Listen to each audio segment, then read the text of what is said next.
Test. I know, but what day? Okay, middle part of July, which is what day? Do you know? Do you remember? It's not July 15th, is it? Test.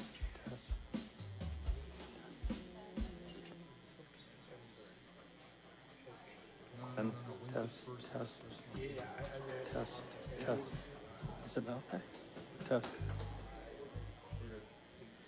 Test.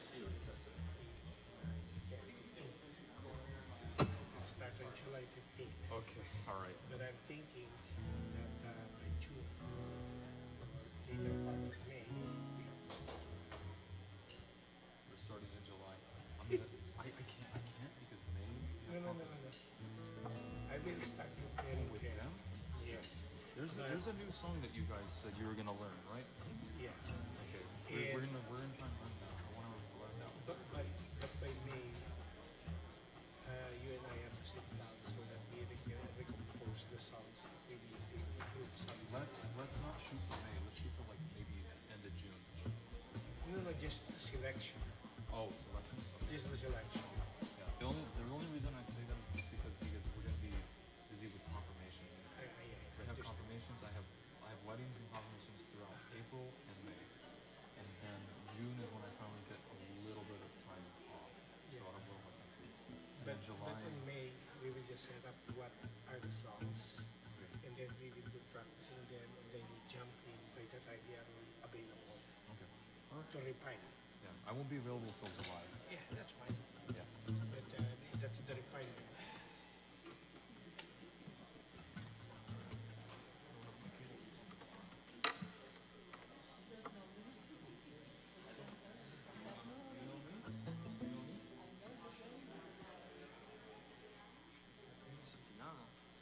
Kasi bago lahir. Oh, that's what's different. You had your hair again. Isn't this like the second time? No.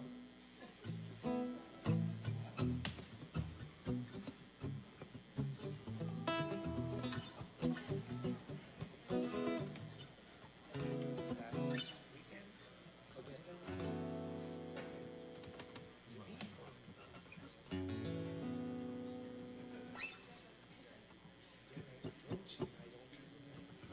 Test. Oh, you can hear me. Can you hear me in the back?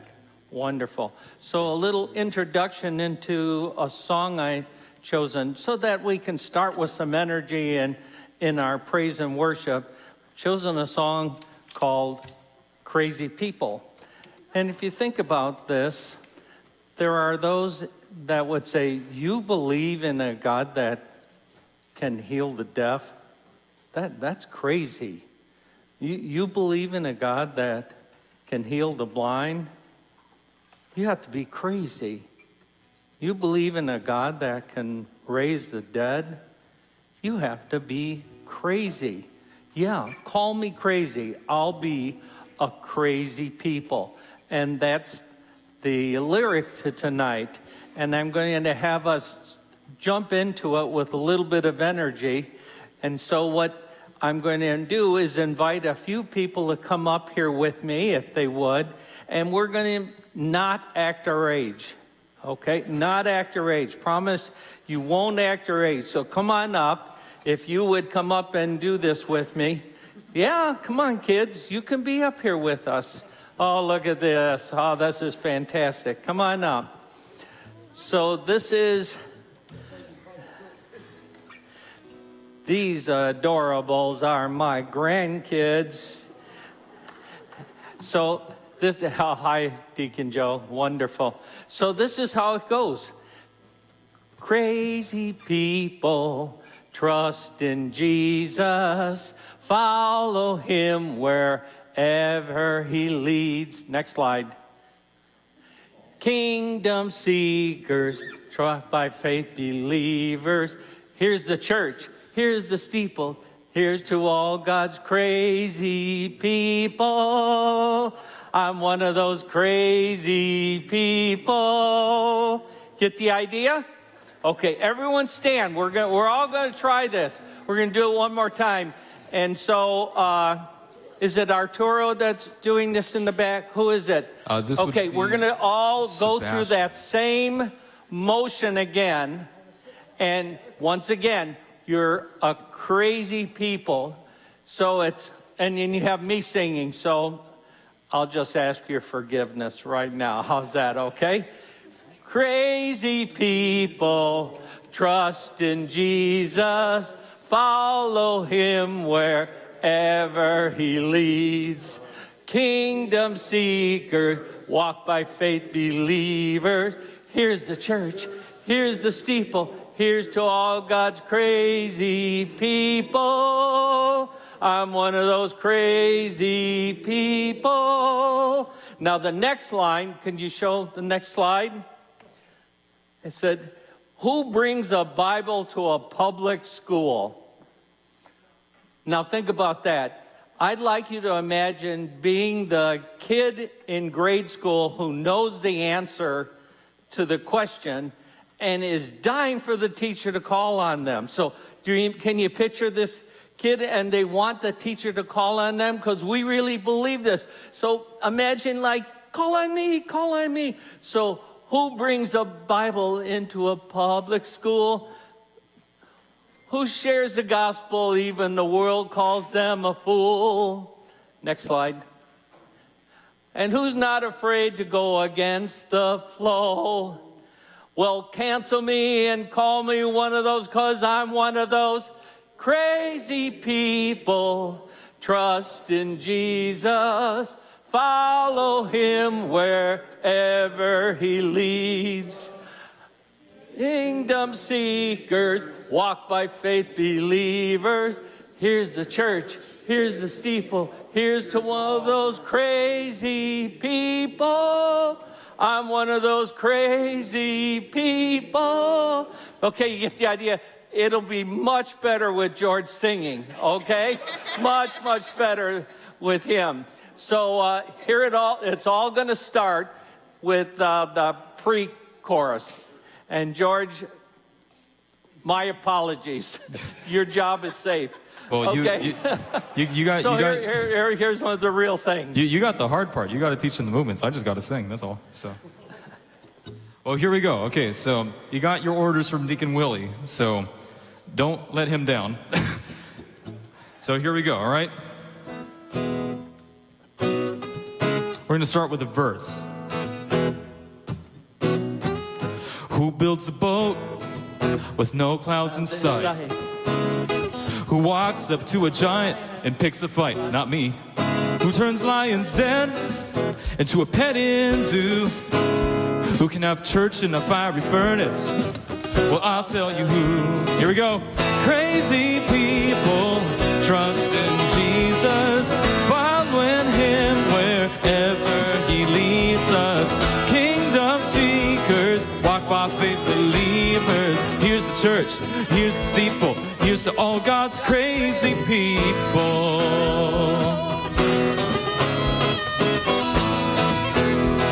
Who brings a Bible? Who brings a Bible into a public school? Shares the gospel, even the world calls them a fool. Don't call me a fool. Who's not afraid to go against the flow?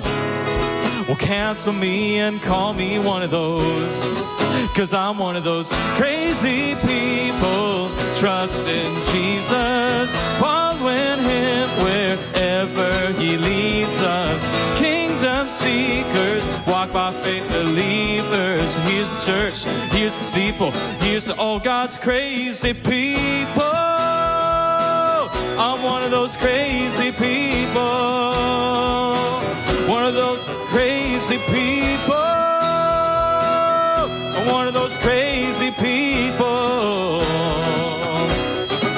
who sees the world as a mission field. Crazy, who talks to Jesus like he's real. Crazy, who believes the words in red. Crazy, who says he's coming back again. Crazy, crazy people, trust in Jesus, following him wherever he leads us. Kingdom seekers, walk our faith believers. Here's the church, here's the steeple, here's to all God's crazy people. I'm one of those crazy people. One of those crazy people. One of those crazy people.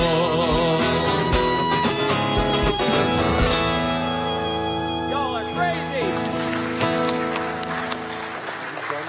Yes, sir. Hey, thank you, Mike. Thank you. That's it, Joe. And back to Joe. Well, why is everyone sitting down? Deacon Willie, did you tell him to sit down? Well, I think I'm going to tell you guys to stand up just for this one. Everybody knows this one. You just stand up. We're not doing this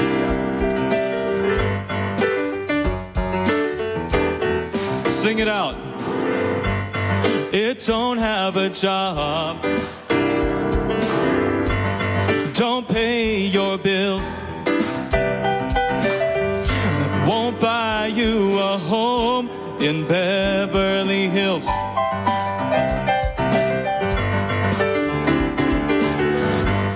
Won't fix your life in 5 easy steps. Ain't the law of the land or the government. But it's all you need. But it's all you need. And love will hold us together, make us a shelter to weather the storm. And I'll be my brother's keeper, so the whole world will know that we're not alone. It's waiting for you, knocking at your door. In the moment of truth, when your heart hits the floor and you're on your knees, and love will hold us together, make us a shelter to weather the storm. And I'll be my brother's keeper, so the whole world will know that we're not alone. Hey, this is the first day of the rest of your life. This is the first day of the rest of your life. 'Cause even in the dark, you can still see the light. It's gonna be alright. It's gonna be alright. This is the first day of the rest of your life. This is the first day of the rest of your life. 'Cause even in the dark, you can still see the light. It's gonna be alright. It's gonna be alright. And love will hold us together, make us a shelter to weather the storm. And I'll be my brother's keep, when the whole world will know that we're not alone.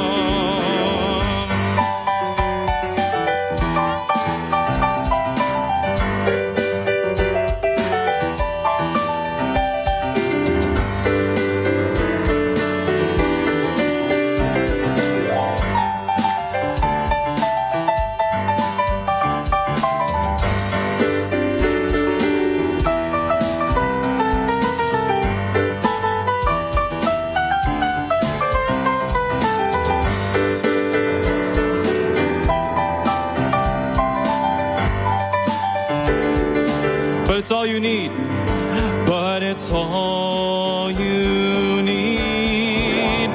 And love will hold us together, make us a shelter to weather the storm. And I'll be my brother's keeper, so the whole world will know that we're not alone.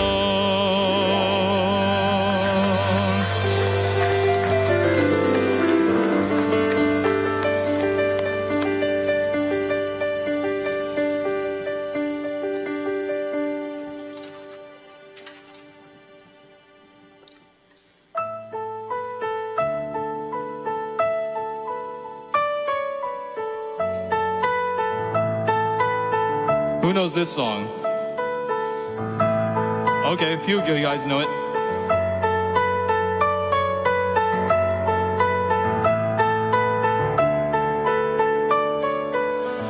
You are my joy, you are my song, you are the well, the one I'm drawing from.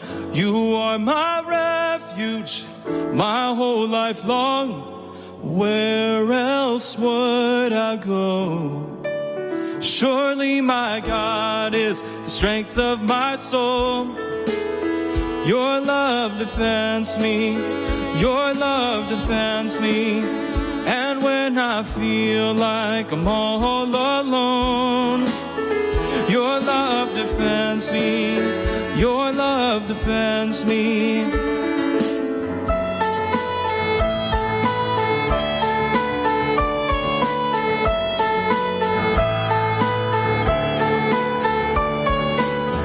Day after day, night after night, I will remember you're with me in this fight. And although the battle, it rages on, the war's already won. I know the war is already won. Surely my God is the strength of my soul. Your love defends me, your love defends me. And when I feel like I'm all alone, your love defends me, your love defends me. Surely my God is the strength of my soul. Your love defends me, your love defends me. And when I feel like I'm all alone, your love defends me, your love defends me. Sing it, everybody. Surely my God.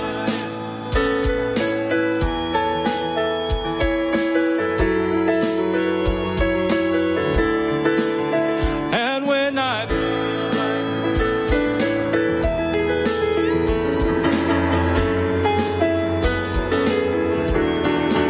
like, surely my God is the strength of my soul. Your love defends me, your love defends me. And when I feel like I'm all alone, your love defends me, your love defends me.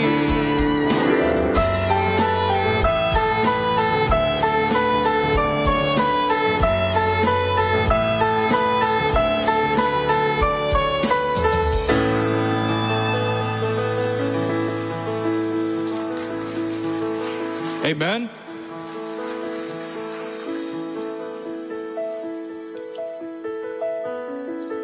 So tonight's Camino is about hope.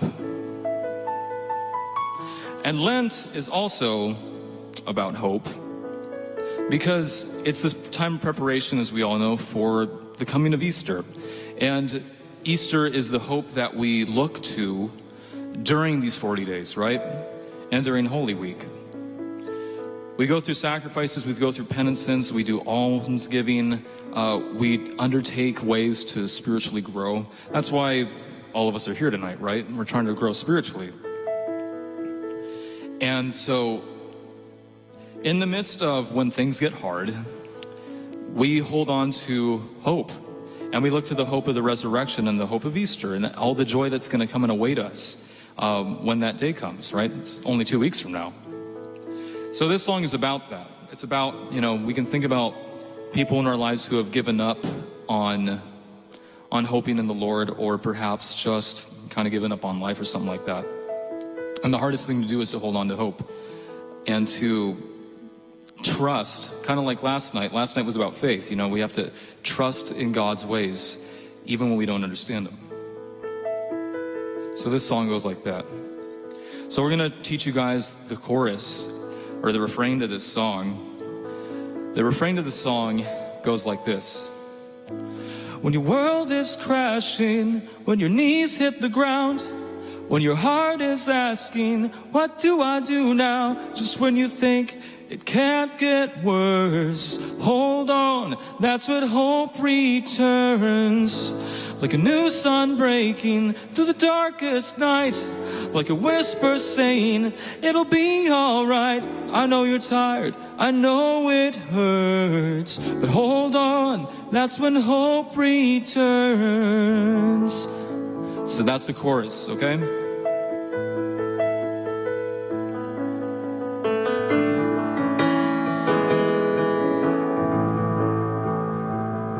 So this is how it feels when standing strong turns into barely even holding on.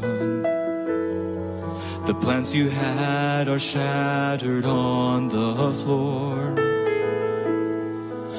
and your fear tells your faith there's no use in praying those prayers anymore. When your world is crashing, when your world is crashing, when your knees hit the ground, when your heart is asking, what do I do now? Just when you think it can't get worse, hold on, that's when hope returns. Like a new sun breaking through the darkest night, like a whisper saying, it'll be alright. I know you're tired, I know it hurts, but hold on, that's when hope returns.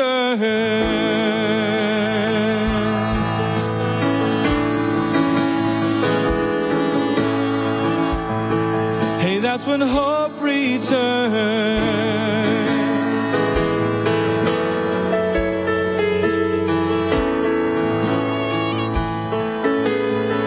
I know it's hard to see the other side, through all the where are yous and don't know whys. I own it looks like hope is in the grave,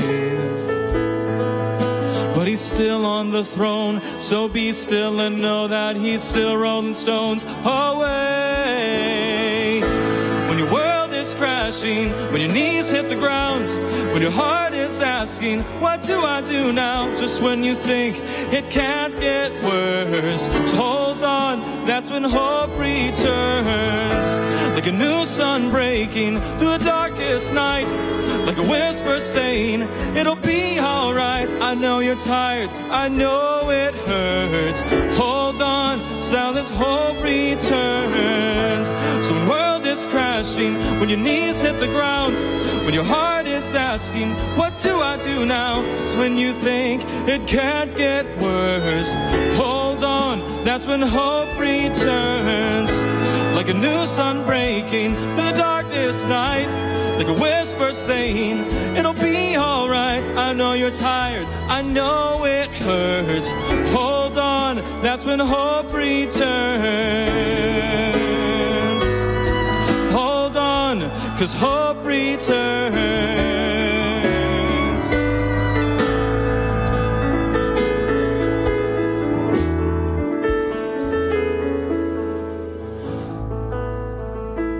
So let's sing that one more time, just when your world is crashing and your knees hit the ground, and we'll just really meditate on that, right? Maybe we need to hear that tonight. Maybe somebody we know, somebody we love needs to hear that. Whatever the case is, there's always someone who needs to be reminded. It never hurts to be reminded that hope can change things, but the hardest thing to do is to take that step. So one more time, when our world is crashing, when your world is crashing, when your knees hit the ground, when your heart is asking, what do I do now? So when you think it can't get worse, hold on, that's when hope returns. Like a new sun breaking through the darkest night, like a whisper saying, it's gonna be alright. I know you're tired, I know it hurts, but hold on, that's when hope returns.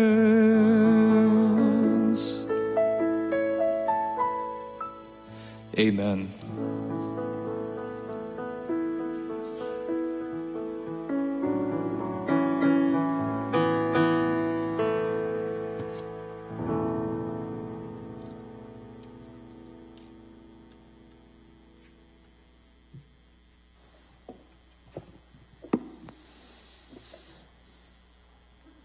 You can keep going, George, you know. It's such a pleasure to be blessed and to calm ourselves down. I think one of the most powerful aspects of Lent is just allowing our hearts and our minds and our thoughts and all the things that don't just distract us, but really draw us away from the great and wonderful blessing of God.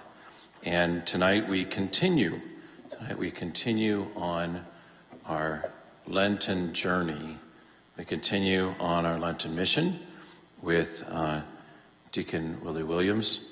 Certainly, last night was, if you weren't last night, if you weren't there last night, it is up on YouTube, and it's on our YouTube channel. You can watch the first night. It's a wonderful blessing. Tonight will also be as well. So if you want to take out your phones, this is the one time I'll say, take out your phones and look at them. If you want to send them, tell a friend, watch with us on YouTube tonight's mission. So if they're not here, you can send them a little message, say, look up Catholic Media Ministry, and live on our channel tonight.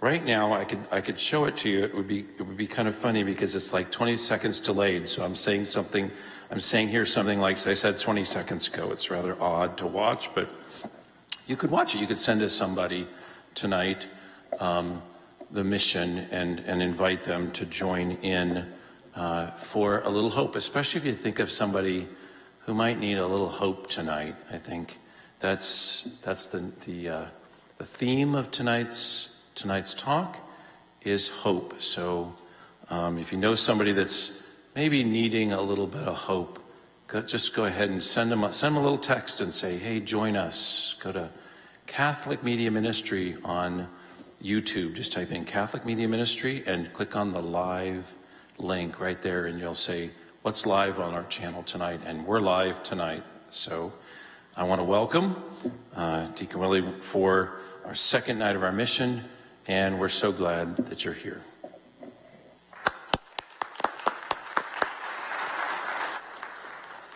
Okay. Let's give you a little blessing. How's that sound? Yeah, that sounds great. Lord our God, we ask you to continue and support and strengthen and give wisdom and courage and knowledge to this wonderful deacon of yours. We ask you to bless him, Father, Son, and Holy Spirit. Amen. God bless you, Father. Thank you. My able assistant. So once again, I call this, we are all pilgrims, lost and found along the way. So a pilgrim is a person on a journey to a holy place, and although mine was to Santiago, we're all on a journey, hopefully going to heaven, right?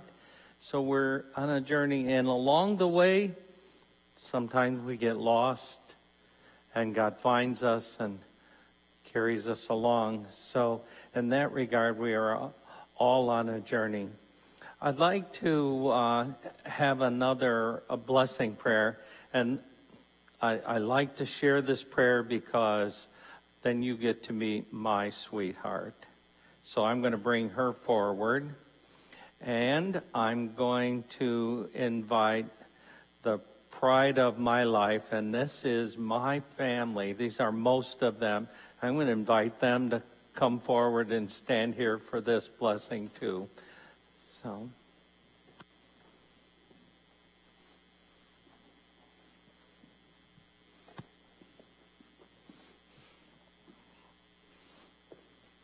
They live here in Chandler. So I'm going to invite you also to stand, if you would, and ask the person standing near you if you can have permission to put your hand on their shoulder and make sure that that's okay.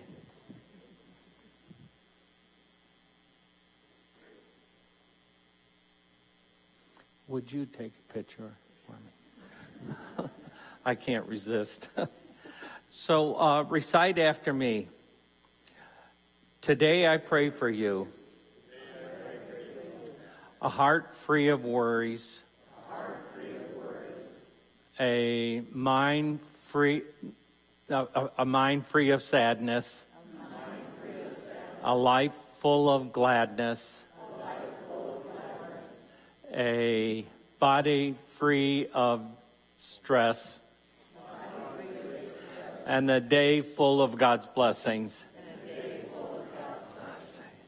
And then tell that person near you, say, you sing really good.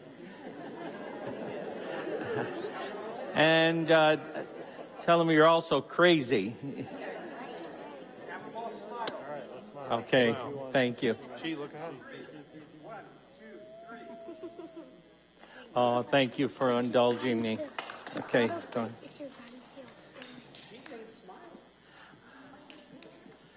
Thank you, brother. Okay, once. So, one more slide.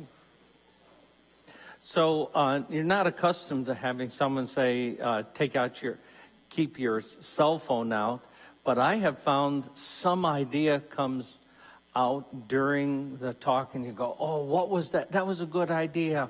I wish I could remember it. Well, if your cell phone is out, you can text a message to yourself so you don't feel self-conscious about someone sitting next to you and saying, why are you texting someone during a religious talk? You can feel permission for that, so you can do that. And then on the seats are bookmarkers. There's also this QR code here. Can I ask you to just take a moment and use that QR code so that you can see my website? Because if you did, you will find videos that I produced. You'll see interviews that I have of people's faith stories. You'll see a gallery of photos on the Camino.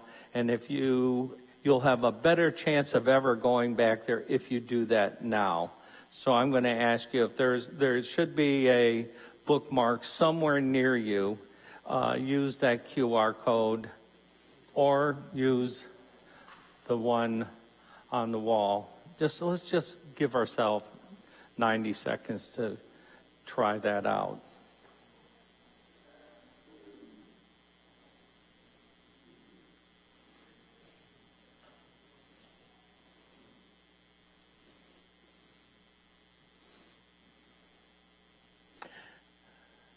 Something else you'll find in there under one of the menu bars is my blog, and that has a daily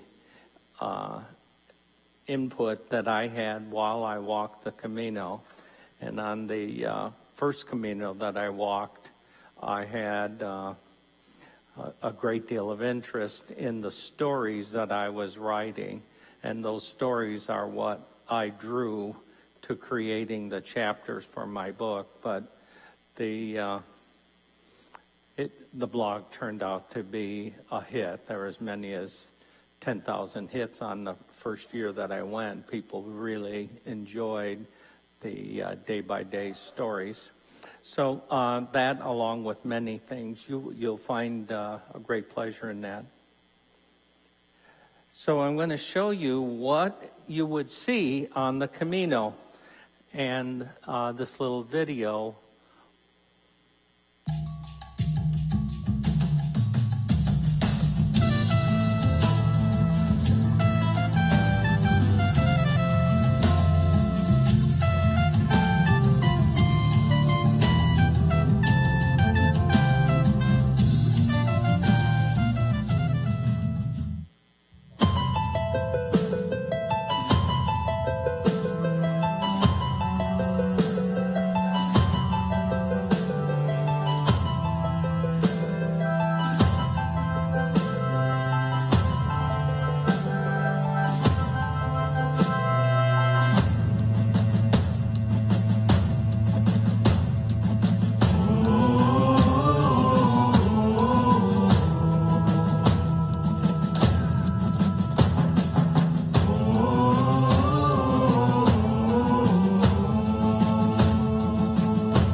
Every time I show that, I have supreme gratitude for my son that took my photographs and that soundtrack and made that for me. Wow, what a gift. Thank you again. I mean, it's absolutely wonderful. So why I walk the Camino, there are folks that are new here. I mentioned last week I had an inspiration during a prayer time.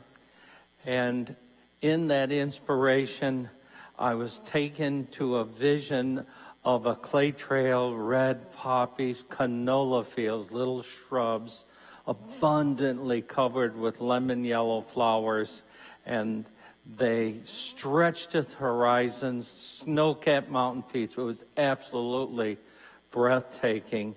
And at first I didn't know what it was I was seeing until I made the connection to that vision and a movie called The Way that was produced with Martin Sheen.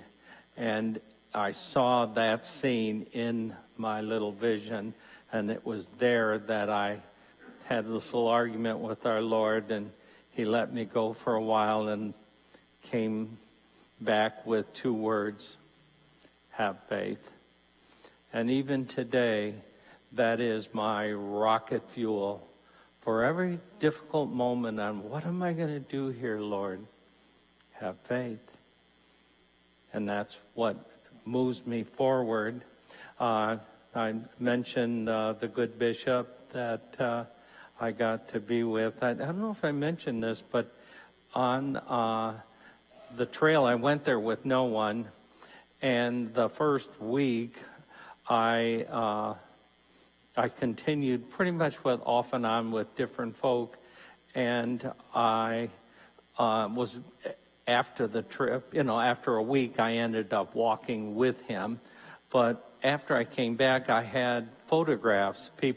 Other pilgrims said, hey, you might like to see I took these photographs of you while we were on the trail when we first started. And I thought that was kind of nice of them. What I didn't realize that photographs everywhere from Lourdes, where I had started, all the way up to that week, in all of the photographs, the good bishop was standing behind me. In all of the photographs, like on the train, he was sitting behind me. When we went to eat, he was standing behind me. It was as if he was my bodyguard. He was caring for me all along. I didn't even know him. We had no conversations, but it was as if the Lord put him in my care all the way. So I'm really grateful for having a man of that stature, and I've told you a little bit of his pedigree.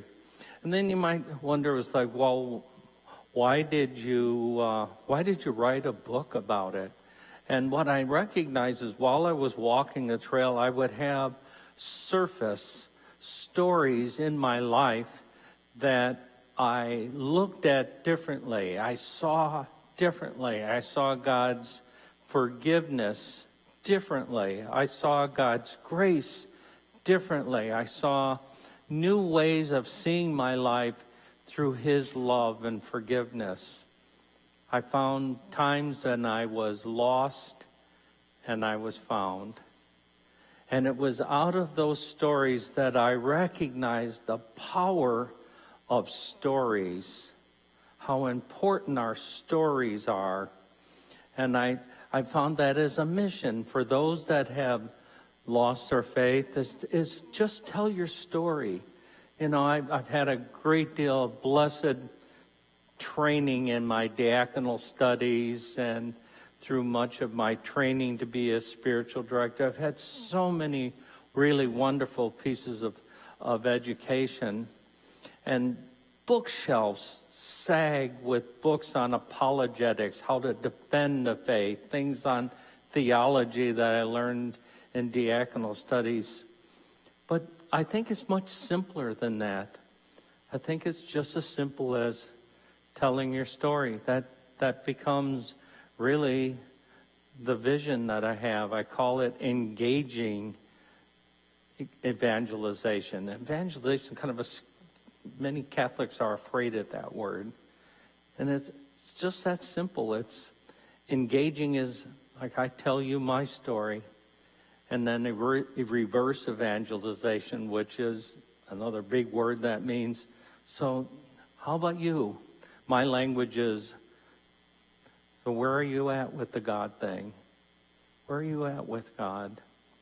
And that becomes a very simple conversation that we can unpack together. So that's my mission and vision, and my core value is this. Everyone has a story. Everyone. My friends, every one of you, there's a story inside of you. God is in that story. And something might be clouding it over. There might be an argument with God. There might be something that is confused about God. Something that I got a beef with him about. There might be something clouding that. But the truth is, God's in that story. And your story is today's parable. The parable teaches a lesson. And that story is what will help the next guy. And we owe it to that next guy to share that story. So how did I... Oh, stop, buddy. So how did I write the book? I wrote it out of the way it organically shows up for me. People will hear, you walked 1,200 miles. You walked that 2.5 times. And the first thing they want to know is, well, what's it like there? What do you see? They want to know what the trail looks like.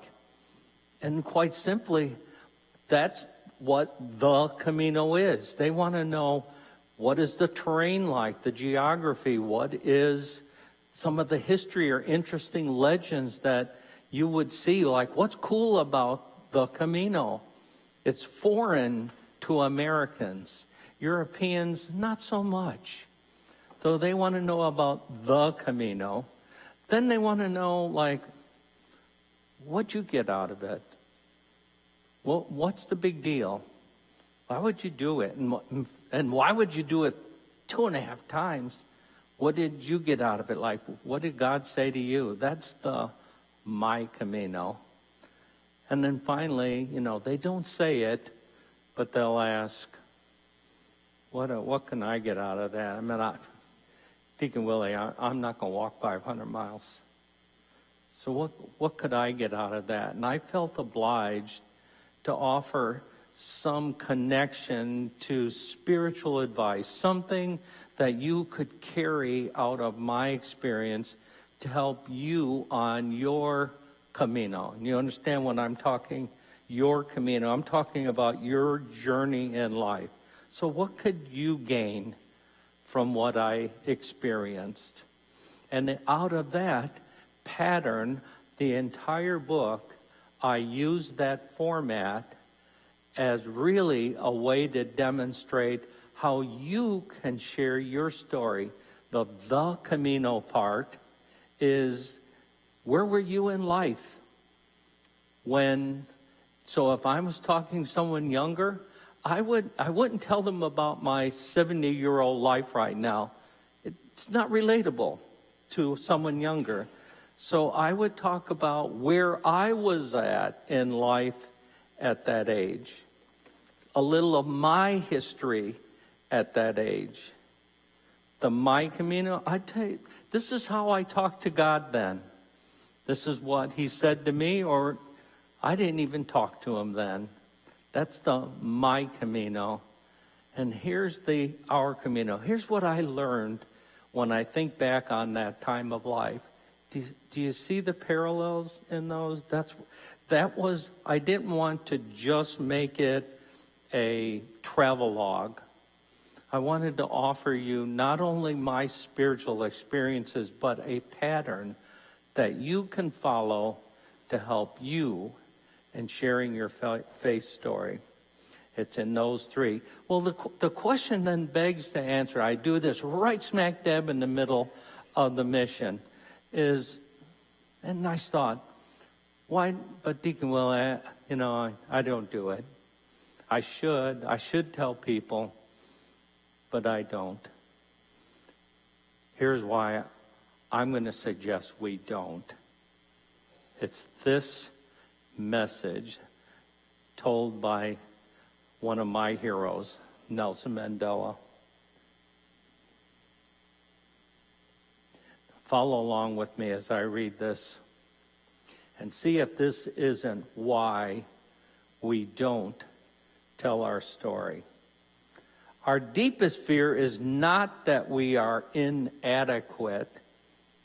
Our deepest fear is that we are powerful beyond measure. It's our light, not our darkness, that most frightens us. We were born to make manifest the glory of God that is within us. It's not in some of us. It's in everyone. And as we let our light shine, we unconsciously give other people permission to do the same.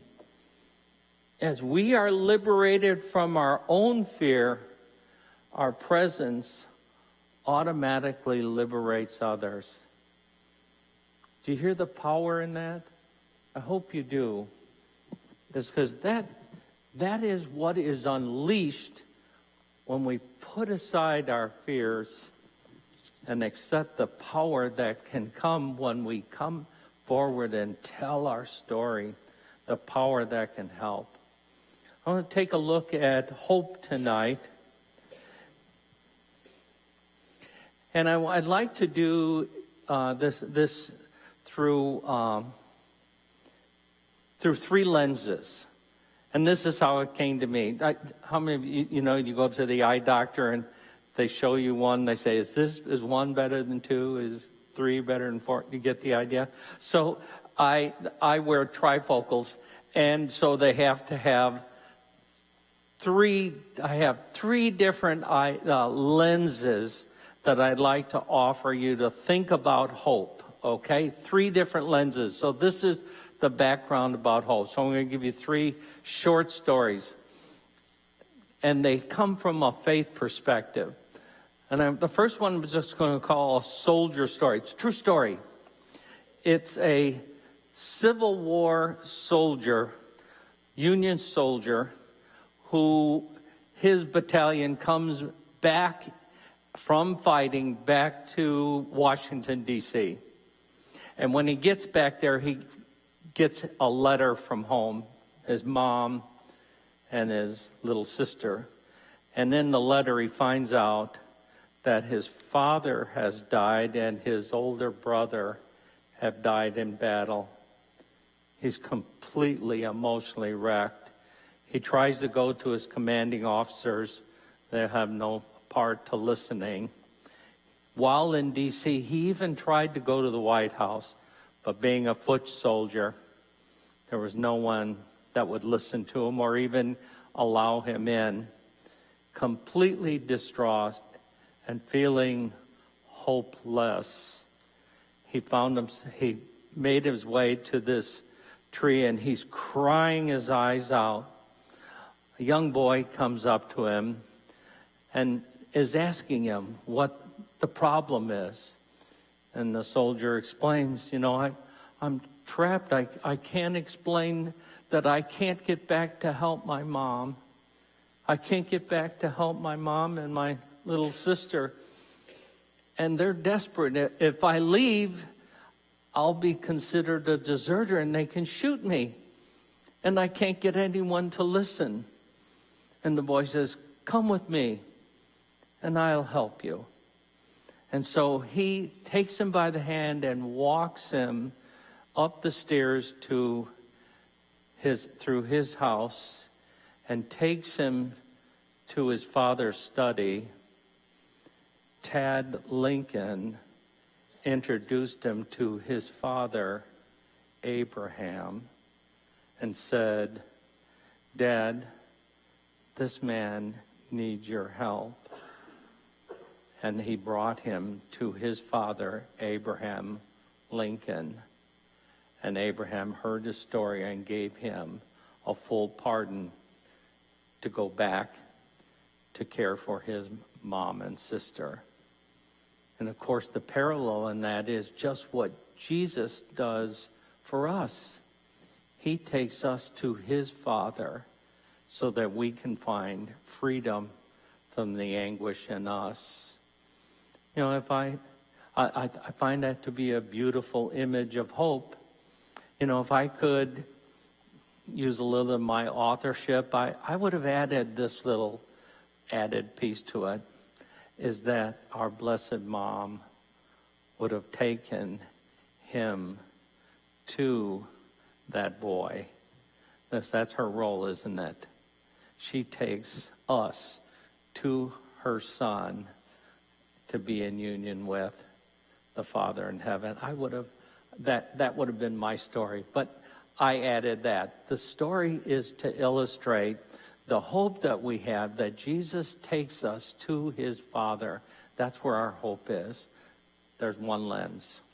Another lens is a teaching I heard about prayer. And I offer this kind of thinking. Do you believe that God answers all prayer? I'm going to say yes.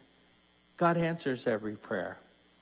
And the question we'd ask is, how is that done? And this teaching was that God answers prayer in one of four ways.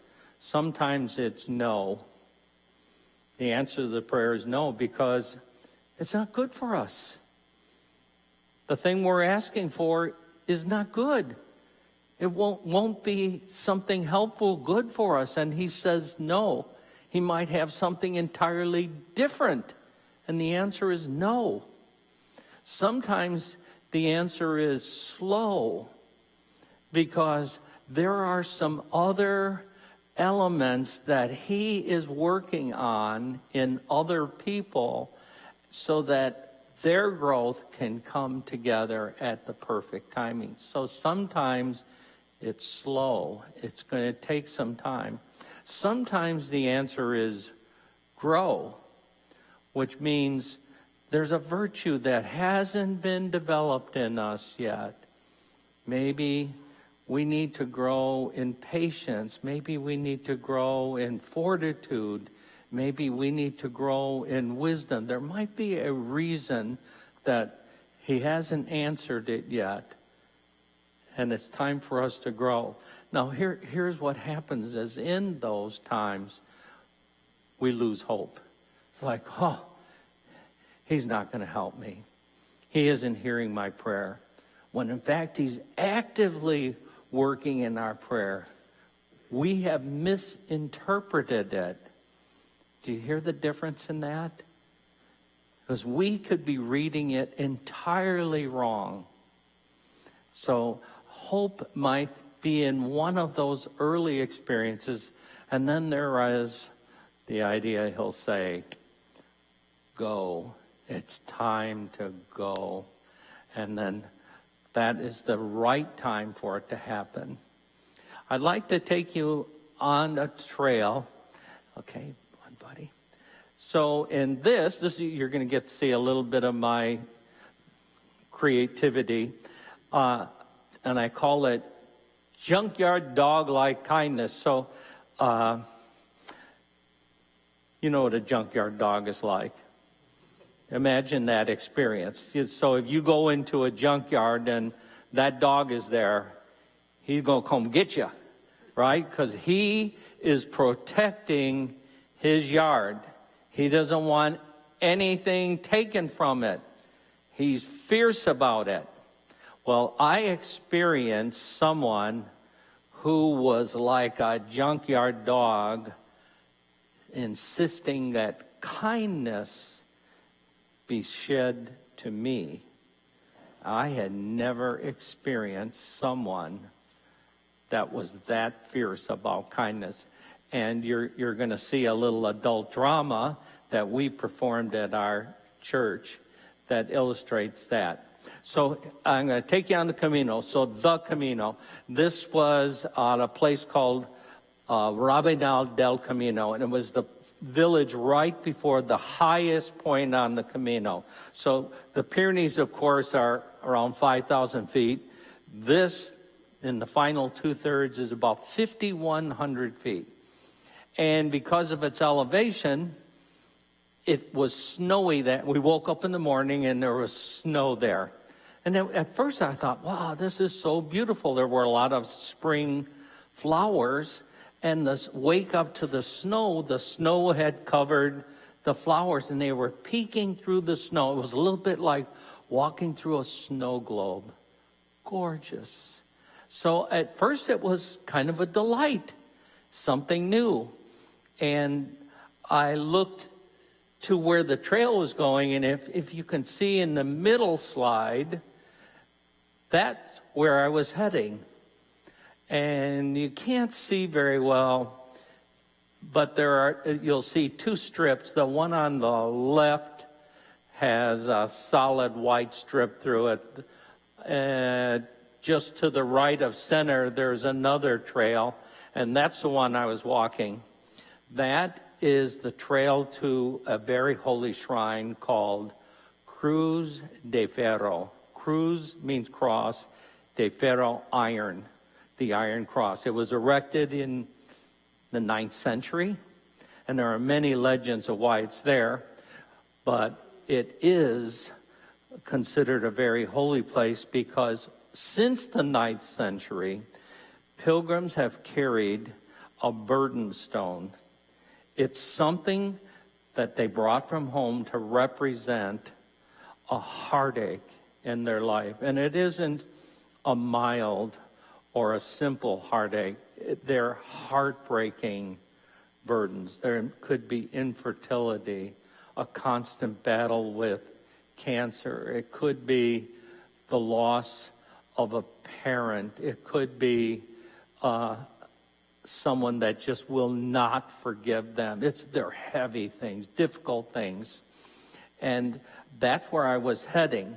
So we're walking there. So as beautiful as the snow was, the one difficulty is you follow yellow arrows. The snow covered the yellow arrows. And as you increased in elevation, the snow was picking up. So by the time I got to Cruz de Ferro, I was in a blizzard. And I got to the Cruz de Ferro. You're looking at that scene on the far right. When I got up there, I had determined that I was going to pray for folks that I had invited to share with me their single word that represented their burden. So I invited folks. Would you like to give me a single word to represent your burden? Well, I'm not going to carry a stone, but I'll carry your word to represent your burden. And it was done in confidence. They gave me really heartbreaking things. And at each pilgrim mass along the way, I prayed my heart. When I got to Cruz de Ferro, oh, was I ready to pour my heart out for each one of them.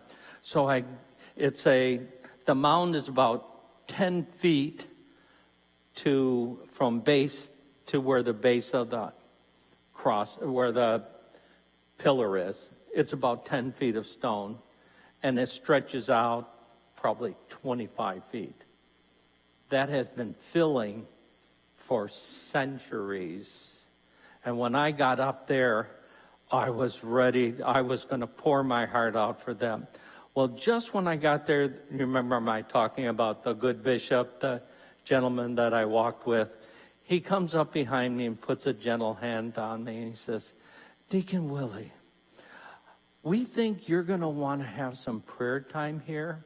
So we've been here before, so we're going to leave you to your prayer time, and we're going to leave before the blizzard closes down the road. I had such intent on praying. I didn't even hear what he was saying. I went, yeah, that's nice. Thank you, Bishop. And I knelt down into the snow, and I went on praying. And the blizzard was picking up all around me. And I went on for about 45 minutes until a blizzard closing down the road. Now it's like, now I better get going. So what I was not aware of is the descent from Cruz de Ferro to the first town was a 4,000-foot descent, and the grade on it was better than 24 degrees. It was steep, and it had long slabs of slate. Well, that doesn't sound like much, except when they're covered in snow. Now you have to be extra vigilant that you don't take off with it. You live on your ski pole, on your poles, and they're more important than underwear, by the way. Your poles are that important. So you're bracing yourself going down there, trying not to lose it, going down. By the time I got to the town of Molinaseca, the good bishop says, go right through town, past all of the albergues, go past all of them. There are 2 last albergues at the end of town. Go to Santa Marina. There's one more after that, but Santa Marina, beautiful place, go there. So I took his advice, got all the way there, and he got in, checked in, and when I got there, the man in charge had those 2 dreaded words, es completa. Does completa sound like complete? El fin. Does that sound like the end? By the time I got to there, my legs were like warm jello. I could barely lift my legs. And he said, no, es completa. No más, no más. Oh, my word. And he sent me down the street, another 500 yards or so, down the street to the last place. And that's where I had to check in, except that, do you remember a movie called Animal House? It's an old frat house. They were all 20-year-olds. They were nice kids, but, you know, they were partying and having a good time, and it was crowded and dirty, and, oh, my gosh, that's what I had, and a nice cold shower to go with it. So it was not quite what you'd want to have. Well, here was Cruz de Ferro. And while there, I was also pondering that those folks that I was praying for not only had difficult things in their life that I call the weight, W-E-I-G-H-T, but they carried that burden for a long time, W-A-I-T. I think they struggled with that. Seems I imagined him all of my life, a wise man that died for a dream. He had the faith his first followers had, and he felt the weight of the beam. The weight was the wait time. Think about the folks that have not only difficult things in their life, but they endure them for long periods of time.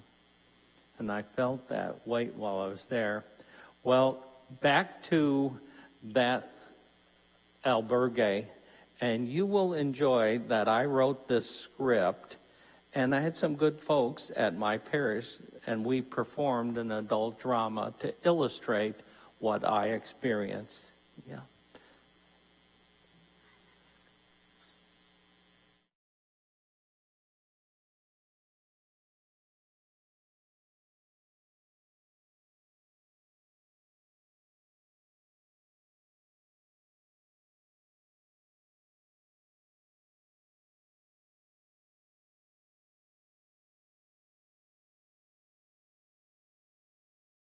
That happened to be managed by 2 men and a woman, and I inquired about a dinner ticket for the night, but his answer... No más. No more. No más. ¿Qué? Señor, por favor, no más. No. And then Señor, no. he rattles off a string of Spanish telling me there are no room for guests, it's all done for the night. And then he points me to a place 2 miles down the road where a restaurant would be. After that walk, I didn't have it in me. I was spent. Everything in my lower back was cash. There was a stabbing pain between my shoulder blades. My feet throbbed. My legs were sore. My quads felt like warm jello from bracing myself going down that hill.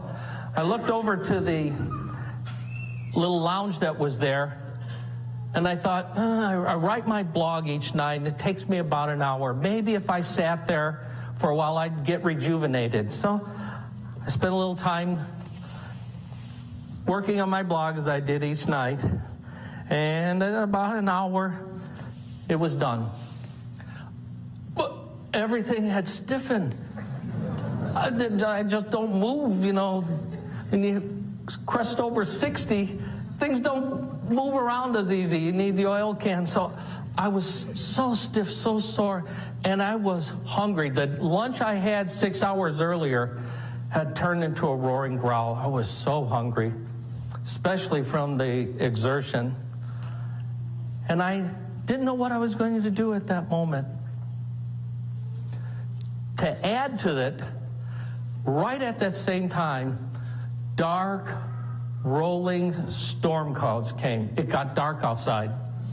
And in short order, a robust, biting rainstorm came. That rain came down so hard, it firecrackered off the sidewalk. It was very much like the rainstorm we had here. Do you remember 2 Sundays ago, the rain we had here? Very much like that. I looked at the situation and I went, I can't do it. I can't do it. The storm outside, and in contrast to that, inside in a lovely dining hall, 2 male managers were setting the tables. They were rolling out white tablecloths, putting out wine glasses and bowls for warm soup, baskets for warm bread. Baskets for warm bread. And I watched it all so inviting. It felt so appealing, but there was no room in the inn for D-Dub. I knew it wasn't for me. And I thought, well, what was I going to do? It was kind of a hopeless situation. And I thought, well, maybe if I were to approach one of the men and say, sell me a bowl of soup, I'll eat it on the patio under the canopy.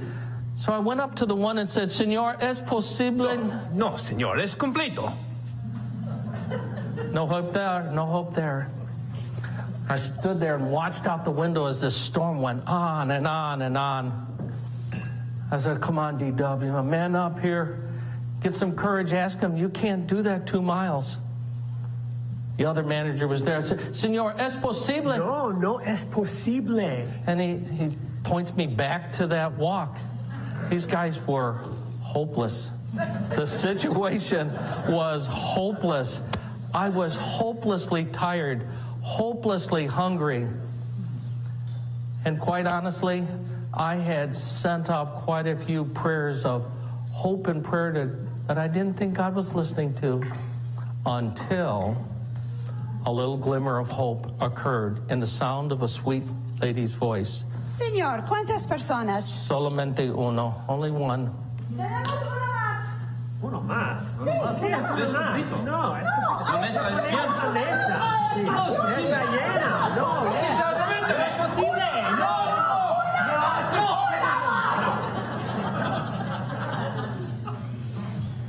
It was as if they were prize fighters. And they had heard the bell and said, okay, off to your corners. The 2 men huddled over what I guess was some kind of strategy to use against this woman. But it was right here, that God showed me a different way to look at hope. It happened in a little action where this lady gave a quick glance to those men, took a glance and a wink at me, and raised one finger as if to say, just wait. Just wait. Estás loca. Está lleno de mesa. No espacio. ¿Por qué se atreven? No.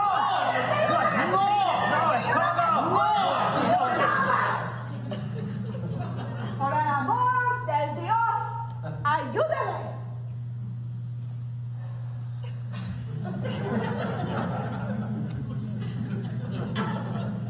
Señor. Por favor. Gracias.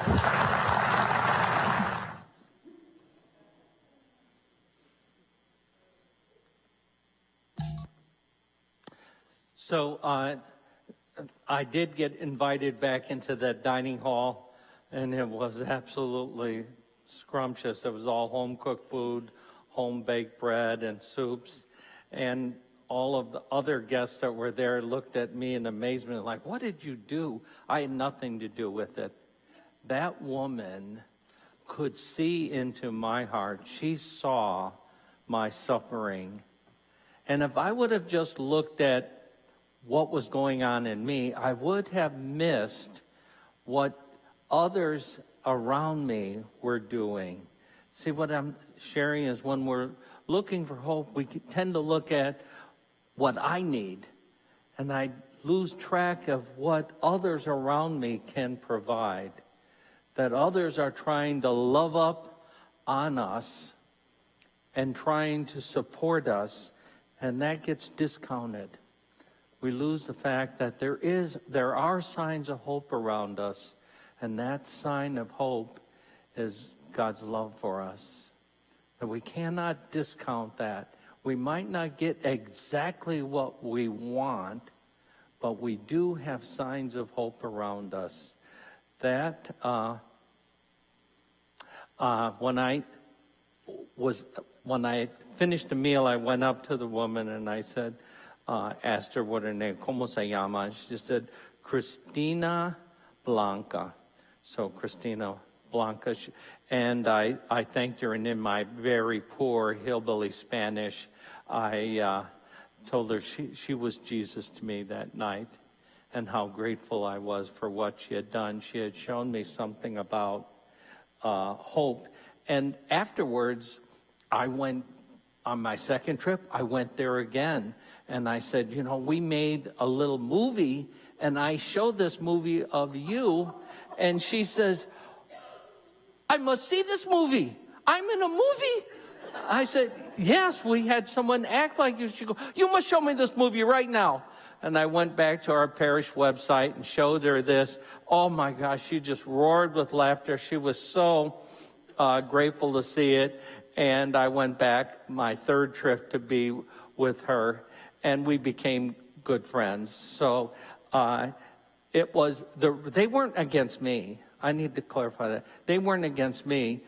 They set the tablecloth out, all of the wine glasses, all of the soup, everything was laid out to include me. They'd take it all off, reset the table, and then put an extra place setting in, which delayed the meal for all of the others. And they didn't want to go through all that work. That was the only reason. And they didn't want to set a precedence. But see, this is what I called a junkyard dog-like kindness. I had never seen, I've done kind things for people, and I'm sure you have too. But have you ever experienced someone who was that insistent on being kind? They would try, but, an argument would sound like, okay, have it your way. But she was insistent that kindness would be shared with me because she saw that I would have to walk through a rainstorm to have a meal, and she wanted to make sure that kindness was shared with me. It was a great example.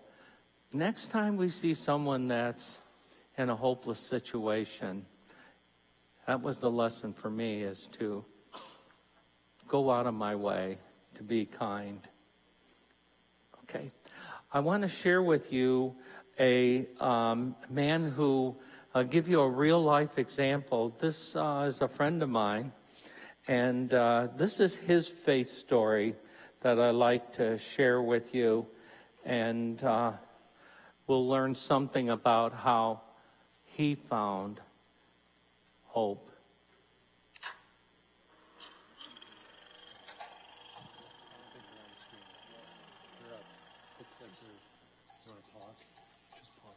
Pause it.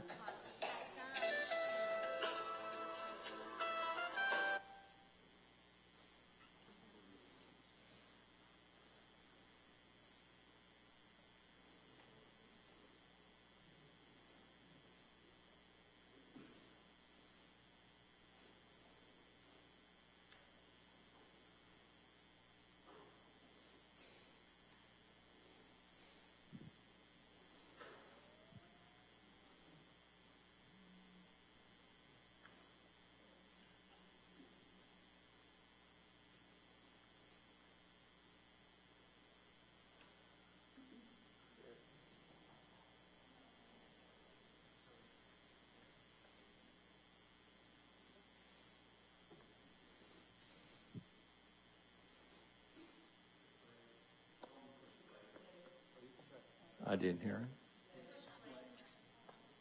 Go.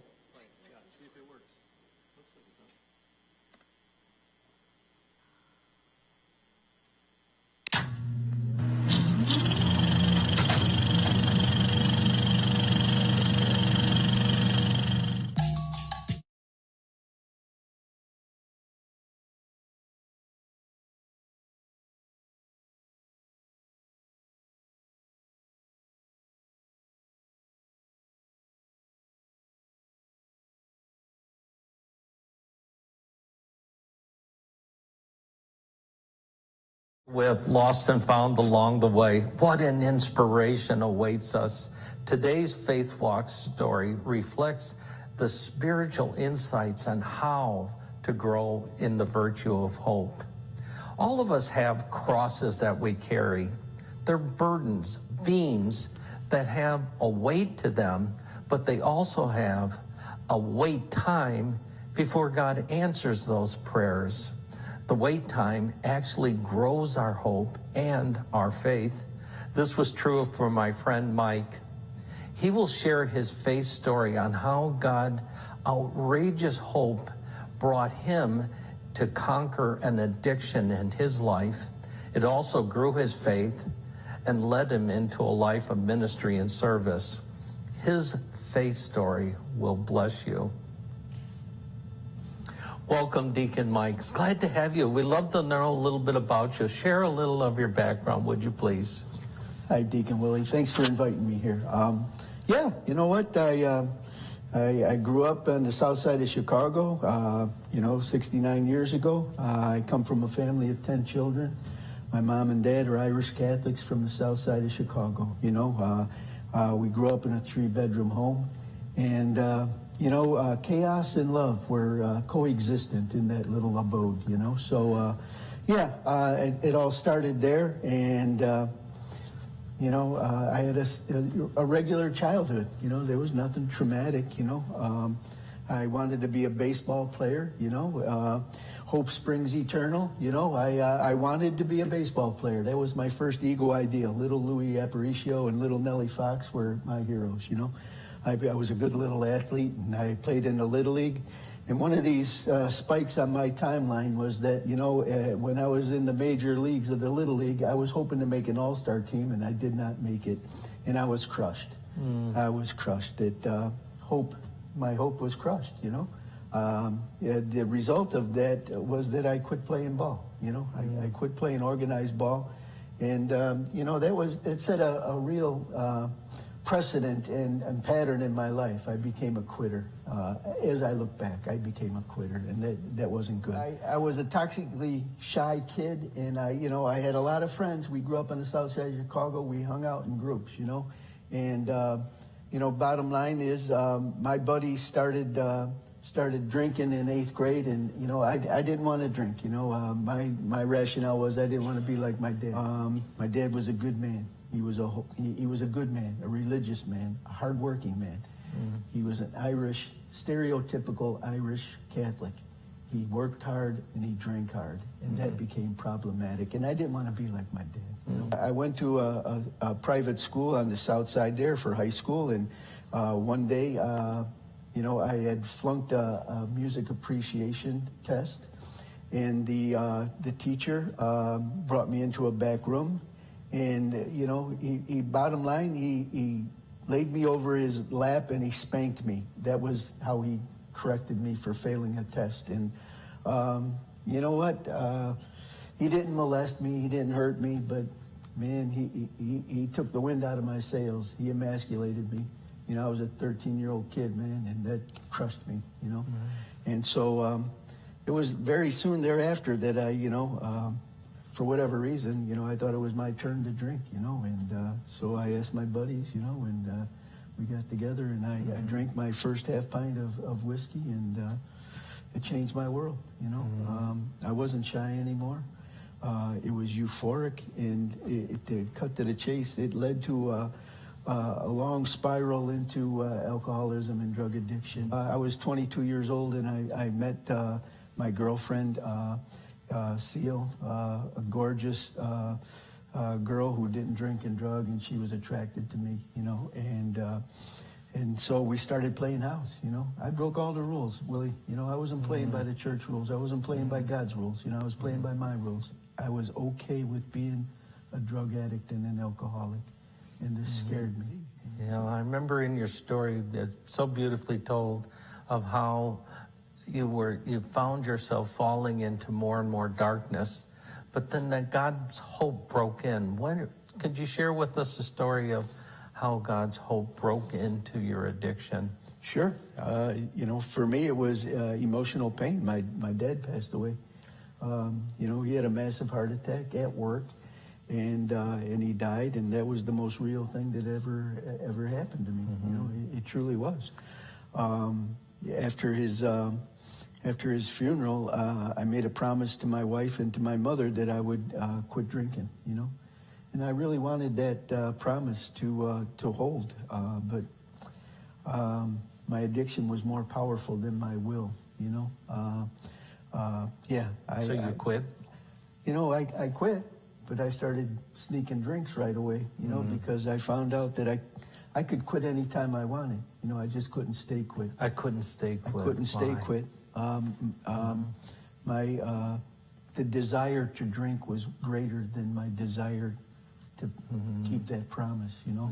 And you know, so you know, about 6 months after my dad died, I called Seal and I said, "Hey, the guys are going down for a drink after work. You mind if I go?" And Seal says, "Well, no, not at all." She says, "You've been good so far, you know, for this short amount of time." She says, "Why don't you, you know, just don't drink too much, you know." So I went to the bar with the buddies, and one is too many and 1,000 is never enough. And you know, I had that first drink, and I kept on drinking. I don't know how I got home that night, Willie. I do know what condition I was in. I was having a breakdown. I was in a crying jag because I broke another promise. You know, I called a hotline. You know, I called a hotline. That was my gift of desperation. You know? Explain what that means. People might not understand that expression. Well, for me, it means that I finally asked for help. Gift of desperation. It's an acronym. G-O-D. Gift of desperation. God. God was in the darkest spot in my life. He showed up. The hound of heaven showed up. You know, at this darkest spot in my life when I made that phone call, when I surrendered. You know, and you know, bottom line, after that call, I felt a sense of relief. You know, there was a solution. The guy on the other end of the phone invited me to come and do something about my problem. You know, and so I was directed to a 12-step meeting, and that was the beginning of my venture into spirituality and a true relationship with God. You know, bottom line, They started, they taught me that I had to pray daily. I can't take care of my addiction on my own, and I knew that. I needed supernatural help, and so I was to pray every day. And so hope springs eternal. All of a sudden that makes sense to me again. I started praying, and lo and behold, my desire to drink was lifted from me. And that was not humanly possible. That was an act of supernatural help. God, I offer myself to thee to do with me and to build with me as thou wilt. Relieve me from the bondage of self, that I may better do thy will. Take away my difficulties, that victory over them would give witness to thy help. If you had some advice on how to grow in hope, what would you want to tell people about your experience, your advice, and how they could grow in hope? Surrender. Quit fighting. Surrender is the seed that falls into the fertile soil of hope, and then unless the seed falls to the ground and dies, it will not bear fruit. When I surrendered, that seed fell into the soil of hope, and here I am today. 38 years later, still wanting God more and more than ever. Still wanting Him. So for all those listening, I hope that we would take to heart some of Mike's story, take the idea of surrender to your journey of greater hope. It can only lead you to a better place. Until then, from Lost and Found along the way, Buen Camino, a good journey.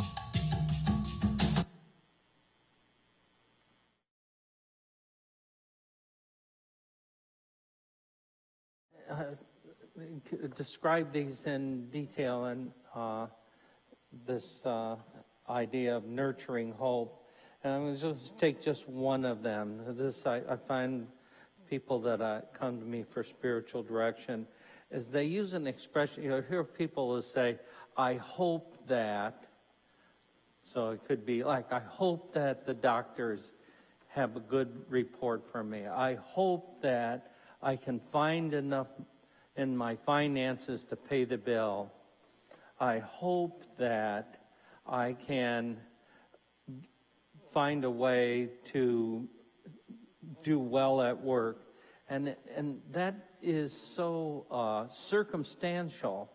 What I'm suggesting to you is to change the paradigm and to move from saying hope that to the words hope in. So in those that are nearing maybe bankruptcy, they said, my hope is in God, who is my provider. Do you hear the difference in the language? If it's something in my health, my hope is in God, my healer. My hope is in God, my provider. My hope is in God, the mighty one. See, by putting our hope in Him, then He can take care of it. Instead of dictating, this is what I want God to do, we then surrender our situation to Him and give Him the glory for it. It's a brand new paradigm, and it allows us to humbly grow towards Him. Strength grows in surrendering ourselves to Him. Thank you for allowing me to go a couple minutes later. Tomorrow night, we did faith, hope, and now love. And the emphasis on that is going to be love equals forgiveness. And I have some beautiful testimonies on forgiveness that you'll have. Let's stand. I'm going to end with just a short song. And you join me as we sing. Praise God, from whom all blessings flow. Praise Him, all creatures here below. Praise Him above the heavenly host. Praise Father, Son, and Holy Ghost. In the name of the Father, and the Son, and the Holy Spirit. Amen. God bless you. Thank you so much.